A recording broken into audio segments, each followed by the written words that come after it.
இங்கே இருப்பா வாங்க வெளில வாங்கம்மா. இங்கே என்னம்மா ஜோடி? இந்த கோயிலுக்கு ஜோடி வந்தாலும் எங்கே பார்த்தா ஏன் அந்த பக்கம் எல்லாம் அங்கெல்லாம் அம்மா போகிறீங்க? அங்கெல்லாம் போகக்கூடாதுப்பா. பெற்றோர்லாம் எவ்வளோ கஷ்டப்பட்டு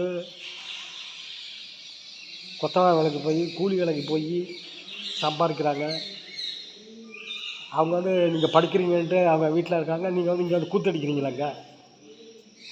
கோவிலுக்கு வந்தால் கோவிலுக்கு வந்து சாமி கும்பிட தான் வரணும்.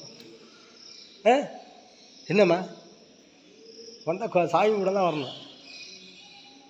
வந்தீங்களா 10 நிமிஷம் வந்து சாமி கும்பிட்டா சாமி கும்பிட்டு ஒரு 5 நிமிஷம் உட்காந்துங்களா போயிட்டு இருக்கணும். இந்த சந்தில் போகிறது அந்த சந்தில் போகிறது, அங்கே ஒதுங்குறது இங்கே ஒதுங்குறது என்னது கோவிலா என்னது? இல்லை வெளில வாங்கம்மா.